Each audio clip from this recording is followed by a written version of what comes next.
नमस्कार साथियों। आज हम लोग भारतीय संविधान के ऐतिहासिक पृष्ठभूमि पर बातचीत करेंगे। जैसा कि आप जानते हैं कि जब British east India company Bharat में व्यापार करने के लिए आई, तो उस दरमियान महारानी एलिजाबेथ द्वारा जो चार्टर प्राप्त हुआ, जो अधिकार प्राप्त हुआ, उसके तहत ब्रिटिशों को भारत में व्यापार करने की छूट प्रदान हुई। लेकिन जब प्लासी और बक्सर का युद्ध हुआ, उस युद्ध के पश्चात अंग्रेजों की जो शक्ति है, क्षेत्रीय शक्ति में बढ़ोतरी होने लगी। इन दोनों युद्धों को अंग्रेजों द्वारा जीत जाने के बाद बंगाल पर ब्रिटिश ईस्ट इंडिया कंपनी का शासन हो गया। इसी शासन को अक्षुण्ण बनाए रखने के लिए, निरंतर बनाए रखने के लिए अंग्रेजों ने समय समय पर अनेक एक्ट पारित किए, जो आगे चलकर संविधान के विकास की सीढ़ियां बनी। भारतीय संविधान की शुरुआत की हम बात करें तो यही है। जो पहला एक्ट आता है वह एक्ट है 1773 का रेगुलेटिंग एक्ट।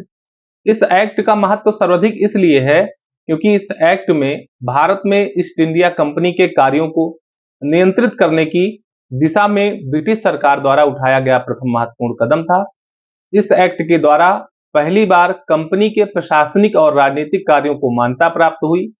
इस एक्ट के द्वारा केंद्रीय प्रशासन की नींव रखी गई। अन्य विशेषताओं की बात यदि की जाए तो इस एक्ट द्वारा बंगाल के गवर्नर को बंगाल का गवर्नर जनरल पद मिला या नाम मिला। मुंबई एवं मद्रास के गवर्नर को इसके अधीन कर दिया गया, अर्थात बंगाल के गवर्नर के अधीन कर दिया गया।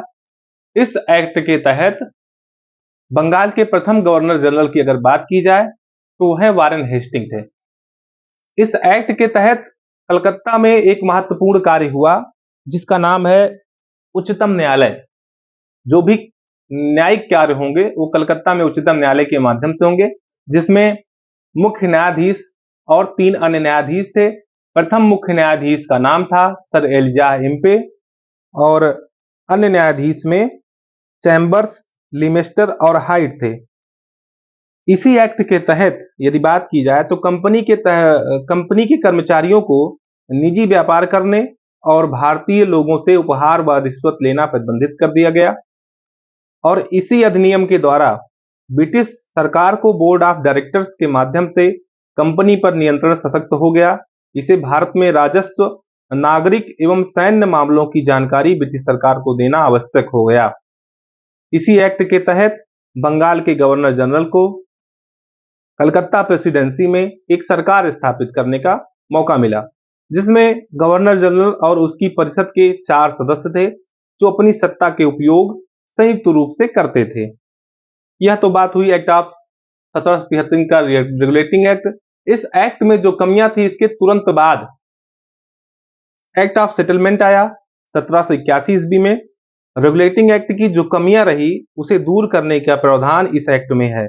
इस एक्ट के अनुसार कलकत्ता की सरकार को बंगाल, बिहार और उड़ीसा के लिए भी कानून बनाने का अधिकार प्राप्त हो गया। बहुत बहुत धन्यवाद।